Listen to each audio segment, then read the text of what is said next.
네, 이제 다음 주면 9월장이 시작되고 9월 지나고 4분기 돌입하게 됩니다. 매크로 이슈부터 관세 그리고 정책 이슈, 실적 이슈에 참 시달렸던 7, 8월을 보낸 것 같은데요. 9월은 어떤 관점으로 시장을 바라봐야 될 것인가? 오늘 집중적인 전략을 마련하기 위해서 특별한 시간 준비해줬습니다.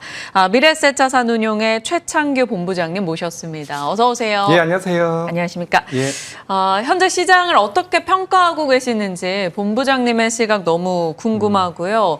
어제 금통위 내용도 같이 한번 코멘트해 주시면요. 네. 알겠습니다. 저는 미래에셋 자산운용에서 ETF 리서치 본부를 맡고 있습니다. 미래에셋 자산운용은 타이거 ETF로 대표되는 하우스고요. 타이거 ETF에서는 최근의 증시 상승 배경을 아무래도 불확실성의 해소로 보고 있습니다. 참고로 우리 증시가 왜 올랐냐를 먼저 꼼꼼하게 체크를 해봐야 되는데요. 네. 우리 증시가 올랐던 이유는 결국 코리아 디스카운트, 거버넌스 이슈가 어느 정도 해소될 기대감이 보인다라는 관점에서 시장이 상승세를 보였습니다. 그런데다가 최근에 AI 버블런 그리고 MIT 보고서가 나오면서 AI 관련된 불확실성이 생겼지만 엔비디아의 실적이 보란 듯이 그거 아니다라는 것을 보여줬기 때문에 AI발 반도체, AI발 에너지, AI발 하드웨어에서 잘하고 있는 한국에는 수혜가 되고 있다. 이렇게 좀 평가를 하고 있습니다. 그렇지만 말씀 주신 것처럼 어제 금통위에서는 금리를 2달 연속 동결했습니다. 이유를 좀 꼼꼼하게 생각해 보니까 네. 경기 회복세가 미약하다.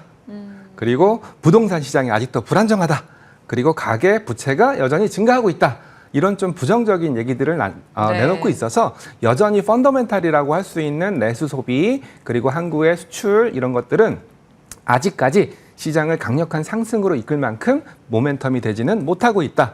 결국은 이 두 가지가 결합을 하면서 3,200선에서 지지부진한 박스권 행진을 이어가고 있다. 이렇게 좀 분석을 하고 있습니다.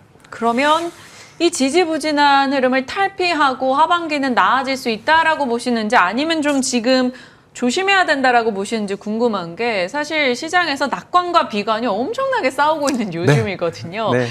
비관 측에서는 거래량 줄고 거래대금 줄고 공매도 늘고 인버스 배팅이 늘고 있다. 네.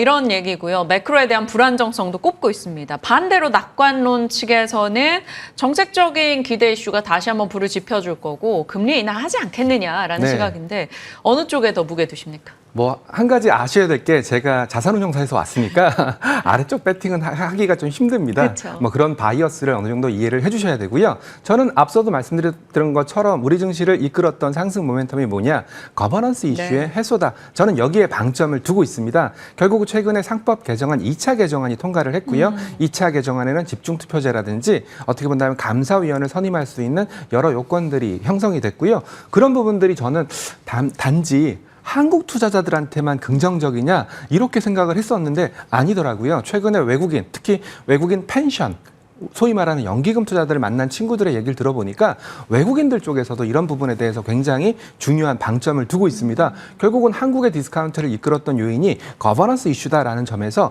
외국인들도 거버넌스 이슈가 해결된다면 한국 시장에 투자하겠다라는 의지를 드러내고 있으니까 최근에 저는 이런 부분들이 주가에도 반영되고 있고요. 그나마 최근에 약세를 보였던 고배당주, 은행주, 금융지주들이 올라가고 있는 이유도 바로 여기서 모멘텀을 찾을 수 있습니다. 그래서 낙관론과 비관론이 팽팽하게 맞서고 있는 상황이지만 저 개인적인 입장에서는 이런 거버넌스 이슈가 코리아 디스카운트를 어느 정도 해소할 거고 코리아 리레이팅 스토리로 갈 가능성이 높기 때문에 저는 연말까지 좀 긍정적으로 보는 게 맞지 않을까 이렇게 생각을 하고 있고요. 그리고 또 한 가지 중요한 게 뭐냐면 지금 거래가 많이 안 일어나고 있습니다라고 말씀들을 많이 하고 계시는데요. 맞습니다. 맞는 얘기인데요. 결국은 우리가 기댈 것은 외국인들의 수급입니다.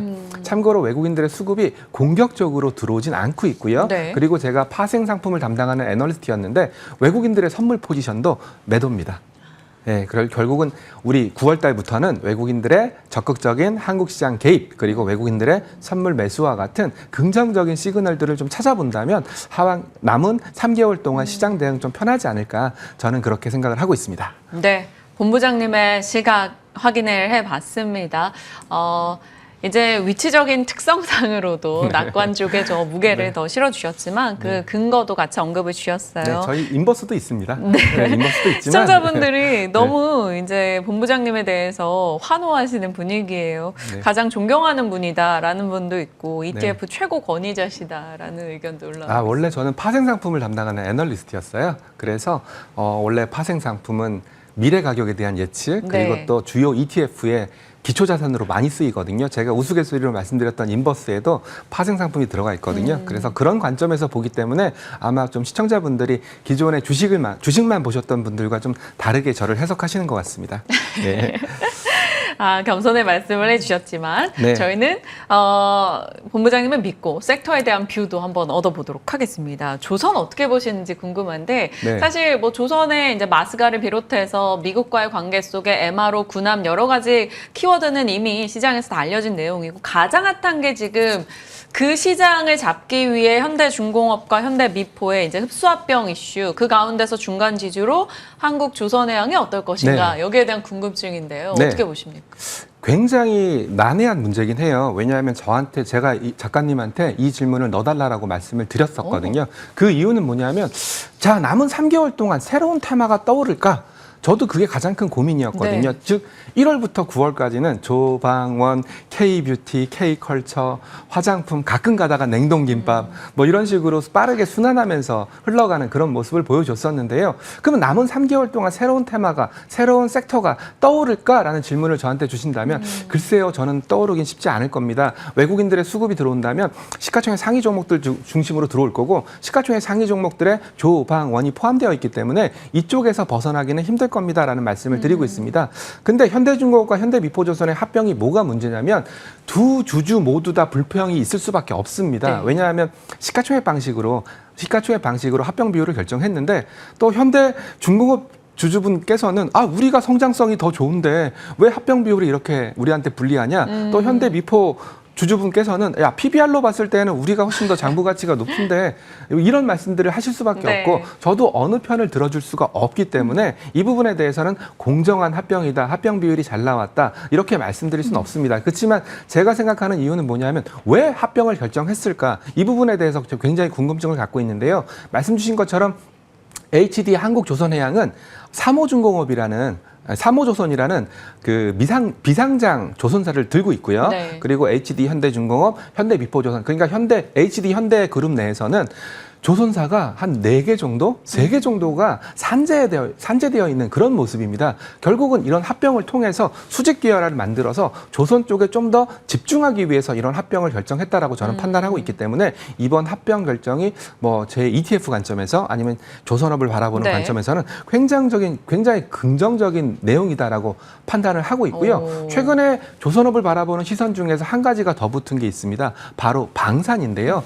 결국은 CPSP, 캐나다의 CPSP 잠수함 프로젝트라든지 뭐 이런 쪽에서 본다면 결국은 우리가 마스카 프로젝트를 통해서 미국의 군함, 미국의 방산 쪽을 진출할 수가 있고요. 결국 이런 부분들이 어떻게 본다면 조선업이 그전에는 뭐 LNG, 뭐 암모니아 이런 뭐 운반선 중심으로 형성이 됐다면 이제는 방산이라는 넘버스가 더 붙는 거기 때문에 저는 이런 합병 과정이 결국은 한국 조선업의 경쟁력을 강화시키는 중요한 모멘텀이 될 거다라고 판단을 하고 있습니다.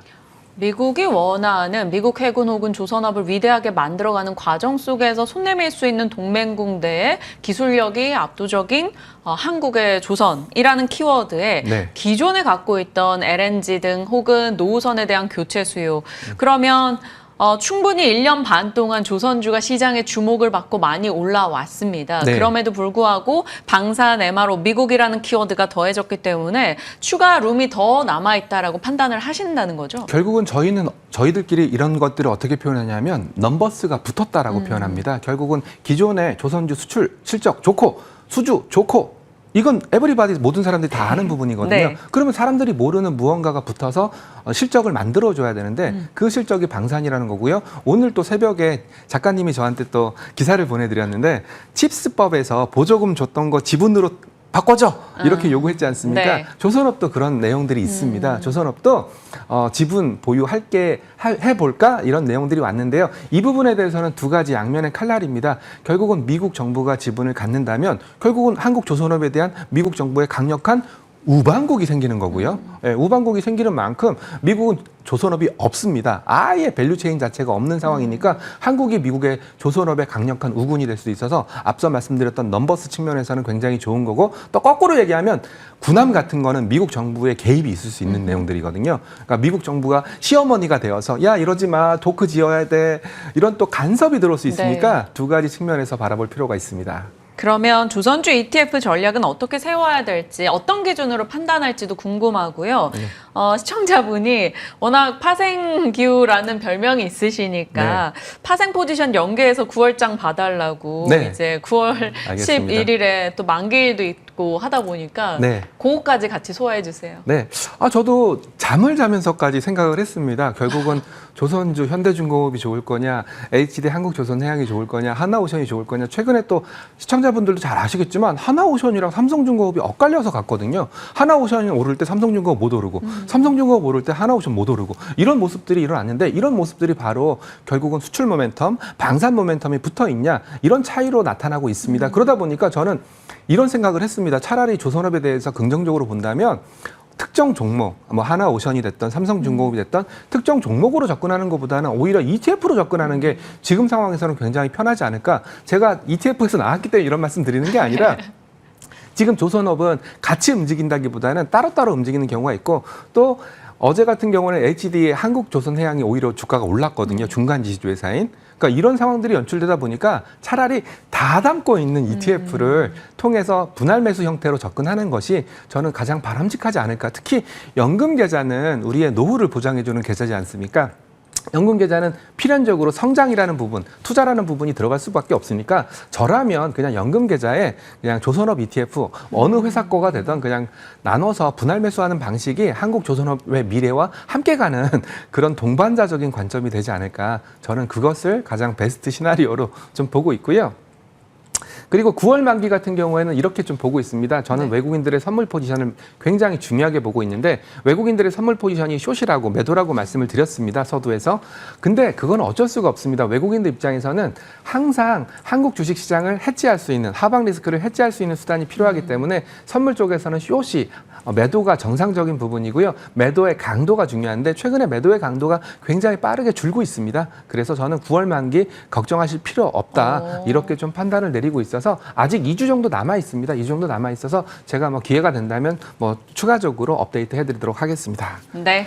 참고하겠습니다. 시장 전반에 대해서 좀 긍정의 에너지를 나눠주신 것 같아서 같이 마음 편하게 오늘 마무리 지을 수 있을 것 같아요. 표정 자체도 본부장님 너무 좋으셔서 저까지 덩달아 기분이 좋아집니다. 아직 잠이 안 깼습니다. 네, 잠이 안 깨서 그렇고요. 제가 여의도에서 거의 20년 가까이 근무를 했었거든요. 지금은 미래에셋 자산운용이 종각에 있기 때문에 여의도에 출근하는 그런 기분을 만끽하게 해주셔서 감사합니다. 언제든 원하실 때 연락 주시면 저희 같이 하도록 하겠습니다. 네, 알겠습니다. 네, 미래에셋 자산운용의 최창기 본부장님과 함께했습니다. 오늘 귀한 걸음 해주셨네요. 고맙습니다. 네, 감사합니다.